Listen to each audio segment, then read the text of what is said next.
In today's episode, a doctor and his wife on vacation go canoeing on the Limpopo River, Africa. But halfway into the trip, disaster strikes. A crocodile launches itself through the air and drags the man underwater.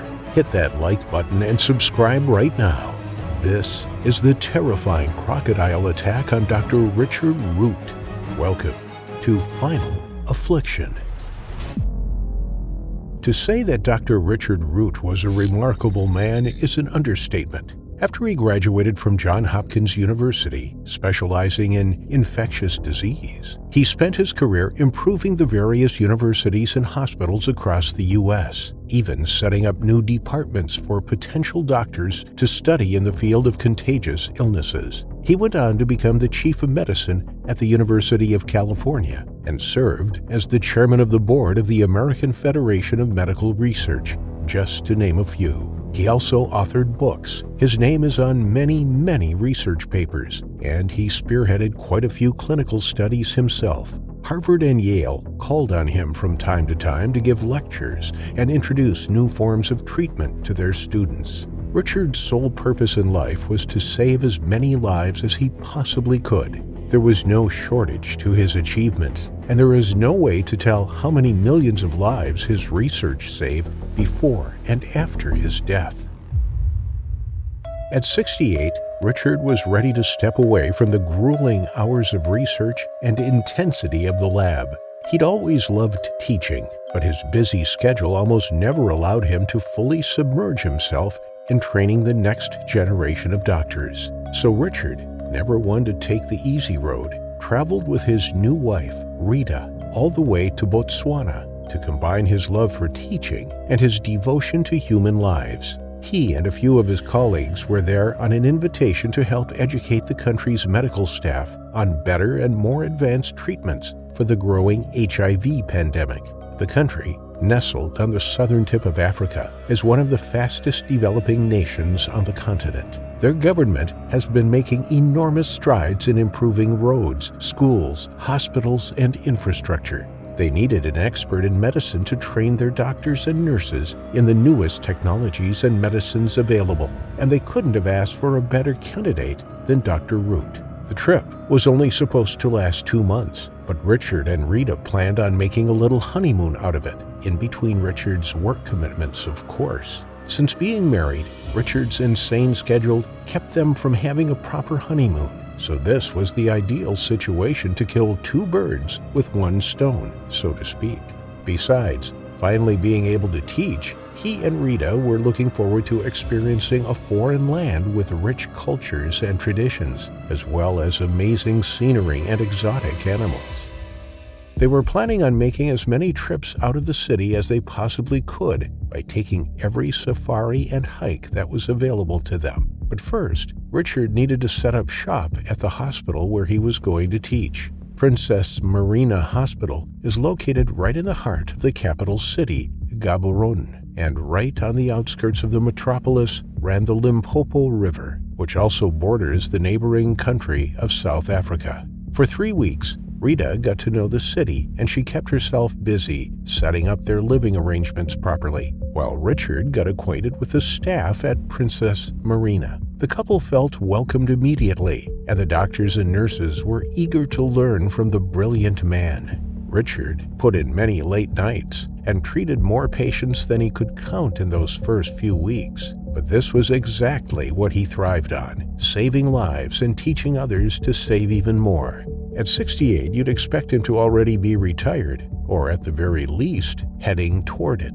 But Richard had never shown any signs of slowing down. All of the challenges that faced him there gave him a renewed sense of purpose. Luckily, Rita didn't mind. She knew who Richard was before she married him, and it was his passion and drive that made her fall in love with him in the first place. She took it in stride, knowing that all this hard work now would eventually let up enough for them to take the outings they were planning to take. Those first few weeks just flew by. Rita had their home furnished and organized, and Richard finally felt that he could take a day or 2 off to see some sights. They decided to start their travels around Botswana, right outside Gaborone. By taking a day trip, in the Tuli Nature Reserve. The Tuli Nature Reserve is just one small part of a much larger protected area called the Tuli Circle. In its entirety, it stretches for more than 800,000 hectares, with the Tuli Nature Reserve making up 72,000 hectares in the center of it. The reserve has everything: game drives, canoe rides, more animals than you could imagine, upscale campsites and hotels scattered all over the terrain, and even safaris taken on horseback. On that fateful day in March 2006, Richard and Rita were out together in the company of two expert guides that would take them to see as much as they possibly could in 24 hours. The day started with a 3-hour drive to the Limpopo River. This doubled as a game drive for them, and they saw a herd of elephants, more bucks than they could identify, and they were even lucky enough to come across a pack of hyenas in the middle of devouring an oryx that they killed earlier that morning. Even the guides noticed that they were especially lucky to see so much wildlife that day. Not that the park had any shortage of life, but the group got more pictures and sightings in those 3 hours than most people got to see in 2 days. When they reached the river, they had a quick drink of water before heading to the canoes that were tied to a tree growing close to the bank. This next leg of their outing was a short canoe ride before stopping at a popular watering spot. This stretch of river was a very quiet one. There were no choppy rapids, and it was so well traveled by locals and tourists that even the animals avoided it. But the hour on the water was mostly for the scenery and bird watching anyway. They were just happy to relax on their little boats. But March is the start of autumn in southern Africa. This is the time of year when no plants are fruiting. The animals retreat deeper into the bush in search of food, and also to seek out mates so that they can have their babies in time for spring.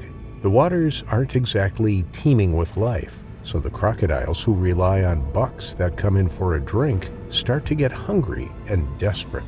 In the week leading up to that day, there had already been half a dozen attacks by crocodiles on the Limpopo River, and 2 separate men had been reported missing after they went out to fish on the banks. The problem was that the Botswana authorities missed this unusual upswing in crocodile activity completely. All of the attacks happened to South African citizens on the south side of the river and were subsequently reported to South African authorities. With no communication between the two countries about the events, the guides went out completely unaware of the potential danger. Their only worry was keeping a lookout for hippos. Hippopotamuses are much more aggressive than any other creature living in the river, and they kill more humans every year than crocodiles do. So their eyes were scanning for the distinctive gray humps rising above the surface like boulders instead of scaled reptiles. Besides, there had never in all of the park's history been a sighting of a crocodile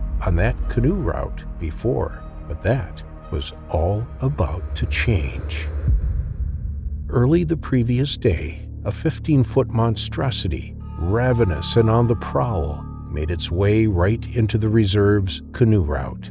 For almost 2 days, it searched up and down the shores for something to eat, with no luck at all. When Richard and his guide got into the first canoe with Rita and her guide following close behind them, the animal was only a few yards away from them, lying in the late morning sun. They were the first signs of life it had picked up on since its arrival, and it was acutely aware of them before they even struck out with their paddles. It slipped under the water before they rowed by and followed the first canoe that went past it, which just so happened to be Richard's vessel, as they made their way downstream. Blissfully unaware of the danger stalking them from the depths below, the couple took pictures of the many bird species and continued to row at a lazy pace. The stalker kept its sights on the white fiberglass hull of the boat.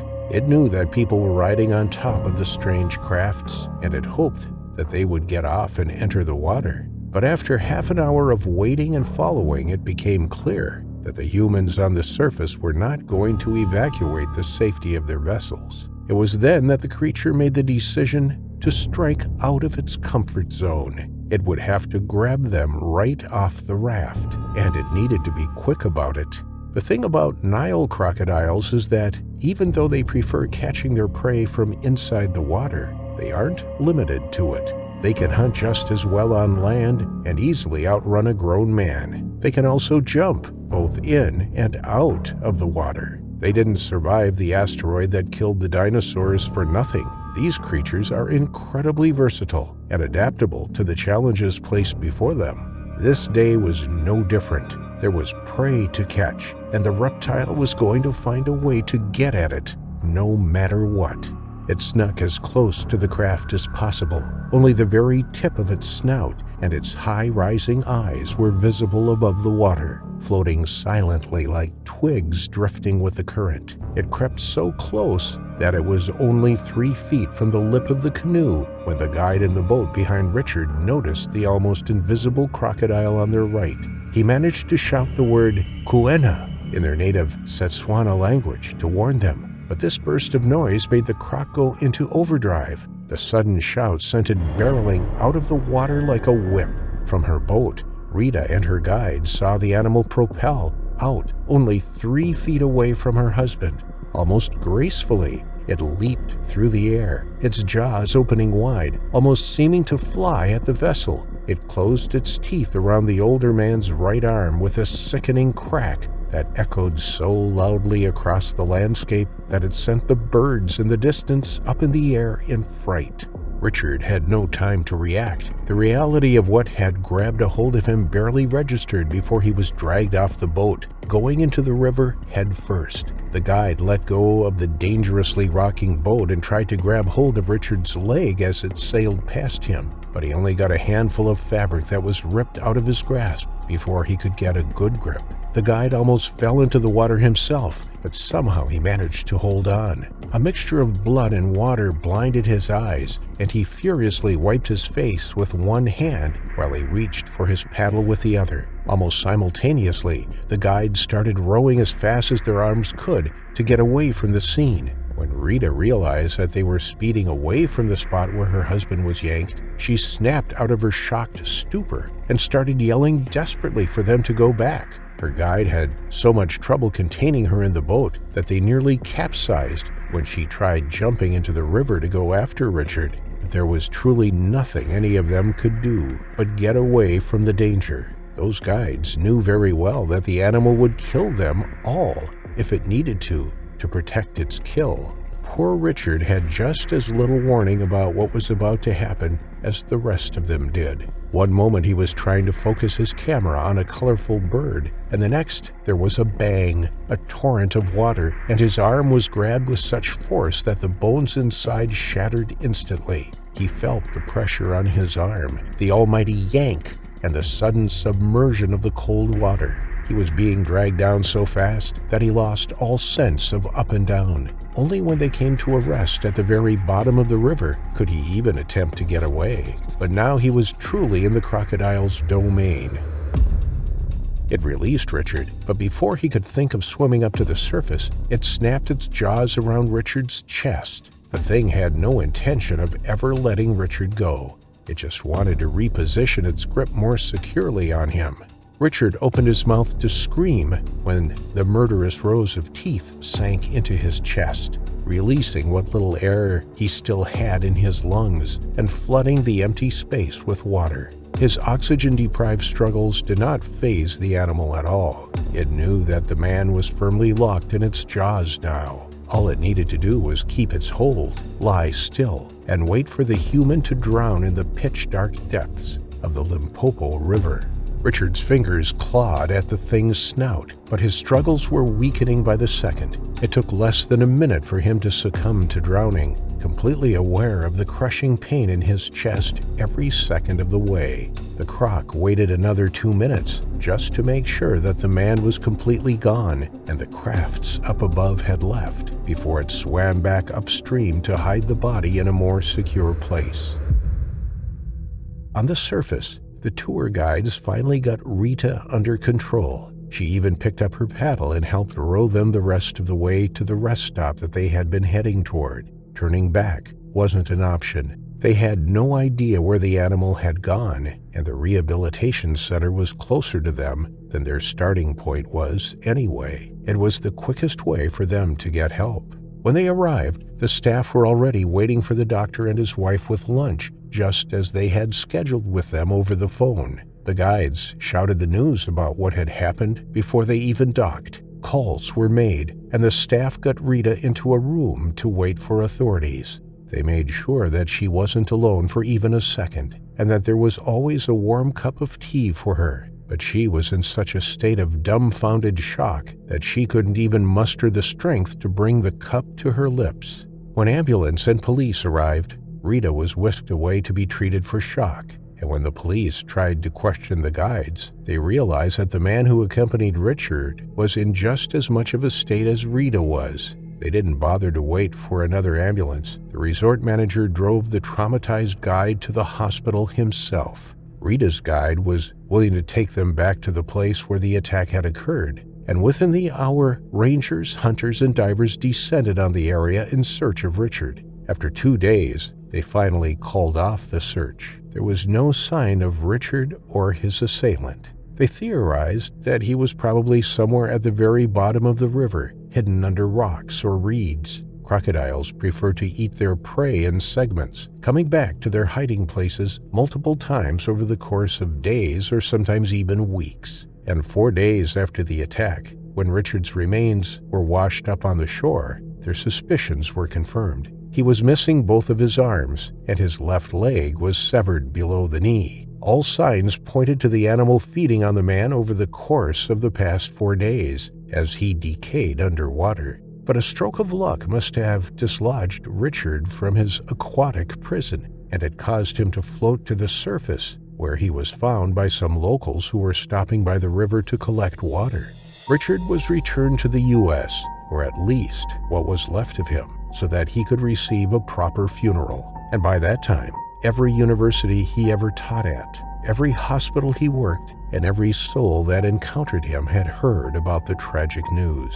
To say that the medical world was rocked to its core is an understatement.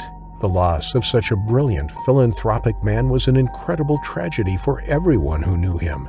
Even the doctors and nurses back at Princess Marina Hospital, who'd only known him for 3 weeks, held a memorial for Dr. Root, setting bouquets of flowers down on the Limpopo to float downstream, surrounded by birdsong and the setting sun. The predator in question was never found, nor was it ever sighted again. It seems almost impossible that a 15-foot beast could remain completely hidden from sight, but the dark depths of the freshwater currents belong to the prehistoric reptiles after all. And given how long crocodiles can live, it's almost certainly still out there, searching for someone else to bring to their final affliction.